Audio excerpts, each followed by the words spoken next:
अगस्त को green town के इलाके में एक थाने में दो खवातीन नौसरबाजी के केस में जाती हैं। जो दो खवातीन नौसरबाजी के केस में गिरफ्तार की गई थी ग्रीन टाउन के इलाके बी ब्लॉक से, उनकी मौत वाकया हो चुकी है। दो खवातीन पहले इस्लामाबाद, फैसलाबाद और सियालकोट के इलाके में भी ये वारदात कर आ चुकी हैं। अस्सलाम वालेकुम नाज़रीन, आप देख रहे हैं क्यूसी टीवी और मेरा नाम है तैयबा अवान। नाज़रीन, कुछ दिन पहले 4 अगस्त को ग्रीन टाउन के इलाके में एक थाने में दो खवातीन नौसरबाजी के केस में जाती हैं और जब इन्वेस्टिगेशन के दौरान पता चलता है कि थोड़ी देर बाद फोन कॉल आती है कि ये जो दो खवातीन नौसरबाजी के केस में गिरफ्तार की गई थी ग्रीन टाउन के इलाके बी ब्लॉक से, उनकी मौत वाकया हो चुकी है। इस खबर ने अवाम को कश्मकश में डाल दिया कि आखिरकार ऐसा कैसे हो सकता है कि दो खवातीन जो है वो पुलिस स्टेशन जाती हैं, इन्वेस्टिगेशन के लिए जाती हैं, उनकी मौत वाकया हो जाती है। असल हकाइक क्या है ये हम आपको बताते हैं। ये वो कुआं कहां से स्टार्ट होता है। ग्रीन टाउन में दो लड़कियां भीख मांगने के लिए जाती थी जिनको खाना बदोश कहा जाता है। एक की उम्र 19 साल और एक की उम्र जो है वो 20 साल बताई जाती है। ये दो खवातीन ग्रीन टाउन के इलाके में पानी पीने के लिए घर का दरवाजा नॉक करती हैं।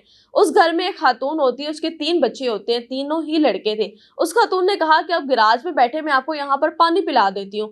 इन दो खवातीन को वो खातून पानी पिलाने लगती है तो इन्होंने उसको हिप्नोटाइज कर दिया कि उनको कहा कि आपके घर में माली तंगी बहुत ज्यादा है, आपके घर में परेशानियां बहुत ज्यादा हैं, हम आपके लिए कोई हल निकालते हैं। आजकल हर घर की कहानी है, हर घर में जो है लड़ाई झगड़े हैं, हर घर के हालात जो है वो खराब चल रहे हैं। उन्होंने इन पर ट्रस्ट कर लिया और उन्होंने कहा कि जी हमें चीनी ला दें, आप चीनी ला कर देती हैं, हम आपको दम करके देंगे, आपके घर के हालात जो है बिल्कुल ठीक हो जाएंगे। इस तरह वह खातून चीनी लेकर आती हैं और जब वो चीनी पर कुछ चीज पड़ती है उनको खिलाती हैं तो वो हिप्नोटाइज हो जाती हैं। उनसे फिर जेवरात मांगे जाते हैं। जो जो ये दो खवातीन उस खातून को कहती हैं वो लेकर आती है।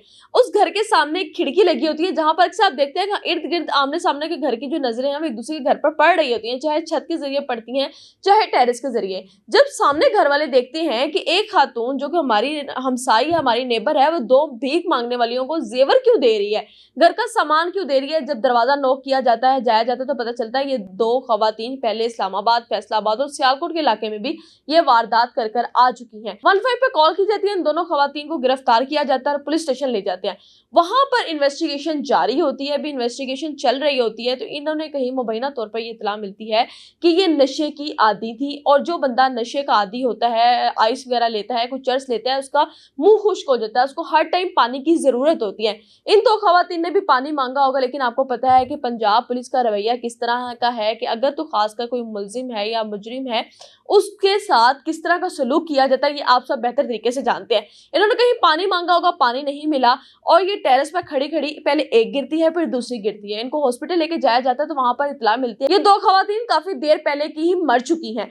अब पुलिस भी हैरान और परेशान होती है कि हमारे पास दो खवातीन इन्वेस्टिगेशन के लिए आती हैं, हमारी हिरासत में मौजूद थी, उनकी डेथ कैसे हो जाती है। अब सीसीटीवी फुटेज जो है वो आपके सामने है कि थाने के अंदर जहां जहां इन्वेस्टिगेशन हुई, दो खवातीन जहां जहां गई वो सारी सीसीटीवी फुटेजेस सामने आ चुकी हैं। और अब तक इब्तदाई रिपोर्ट जो पोस्टमार्टम की आई है उसमें यह बताया जाता है कि दोनों खवातीन नशे की आदी थी, इन पर ना कोई तशद्दुद किया गया था, ना कोई इस तरह की कोई और ज्यादती वगैरह की थी जिसकी वजह से ये दोनों खवातीन की मौत वाकया हो गई। व्यूअर्स, आप लोगों के सामने ये सारा केस रखा है, आप लोगों की क्या राय है हमें लाजमी कमेंट सेक्शन में बताइएगा। और इस वीडियो को बनाने का मकसद ये है कि आपके लिए पैगाम है कि कोई शख्स आपसे पानी मांगने आता है या फिर घर के अंदर तक दाखिल हो जाता है तो उससे ग्रेस करें, अपने घर की हिफाजत आप खुद कर सकते हैं। क्या सोचा और क्या मैसेज मिला आपको अपने लाजमी क्यूसी के कमेंट सेक्शन में बताना है। इसी के साथ अपनी मेजबान तैयबा अवान को दें इजाजत। अल्लाह हाफिज।